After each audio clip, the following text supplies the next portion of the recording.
রব্বুল আলামিন ডাক দিয়ে বলে আদম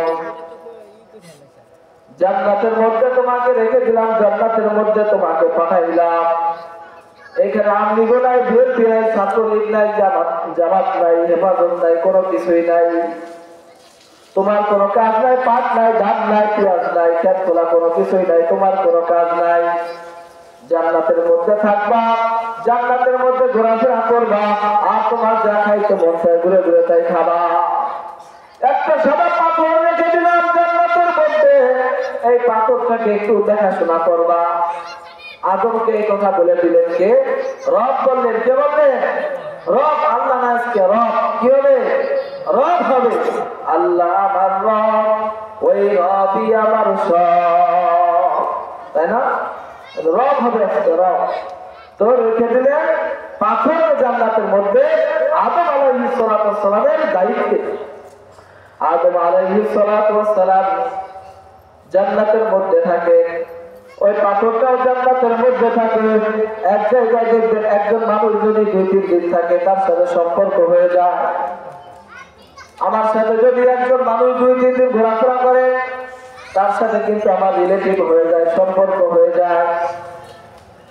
আদম আলাইহিস সালামের সাথে আর ওই পাথরের সাথে সম্পর্ক হয়ে গেছে। আদম আলাইহিস সালাম ওই জান্নাতের মধ্যে বসবাস করে, জান্নাতের মধ্যে থাকে। আর যে পাথরটা, ওই পাথরটা কি লেখা ছিল বলেন তো? রব লেখা ছিল। কোন রব লেখা ছিল?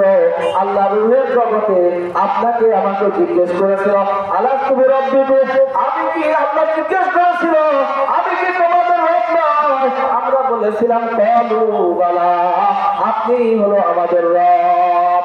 আমরা যে স্বীকার করেছিলাম রব বলে, প্রতিপালক বলে, এটা লিখে পাথর বানাইয়া আল্লাহ জান্নাতের মধ্যে রেখে দিয়েছিল। তো আদম আলাইহিস সালামকে যখন জান্নাত থেকে বের করে দেওয়া হয়, তিনি যখন জান্নাত থেকে বের হয়ে যান, বের হওয়ার সময় আল্লাহ রাব্বুল আলামিন আদমকে ডাকতে বললেন, তুমি যখন জান্নাত থেকে চলে যাবা, বের হয়ে যাবা, ওই পাথরটাকে সঙ্গে করে নিয়ে যাবা। আদম আলাইহিস সালাম ওই পাথরকে যখন সঙ্গে করে নিয়ে বের হতে যায়, পাথরটাকে আর উঁচা করতে পারে না। ছোট্ট একটু পাথর, এই পাথরকে উঁচা করতে পারে না। কারণ কি? উঁচা করতে না পারার।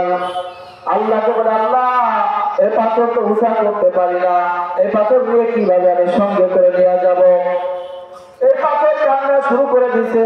এই পাথরটা আল্লাহ দরবারে কান্না করতেছে, জবান খুলে গেছে। পাথর ডাক দেবে, আল্লাহ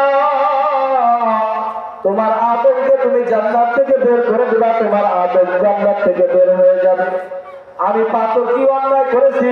আমি পাথর কি অপরাধ করেছি যে আমাকে তুমি আদমের সাথে বের করে দিবা? ও আল্লাহ, আমি জান্নাত থেকে বের হতে চাই না। আল্লাহ, আমি জান্নাতের মধ্যেই থাকবো, তোমার নবী আদম বের হবে, তাকে তুমি বের হতে দাও। আল্লাহ পাথরকে ডাক দেবে, পাথর আরে না না না, তোকে তো আমি জান্নাত থেকে বের করে দিব না। আরে দুনিয়ার মধ্যে আমি একটা জাতি তৈরি করেছি, একটা জাতি সৃষ্টি করেছি, মানুষ। এই মানুষের মধ্যে তোকে রাখবো। প্রত্যেকটা মানুষের বাম দুধের নিচে 2 আঙ্গুল নিচে দেখবেন একটা কলম আছে, নাম কি? কলম।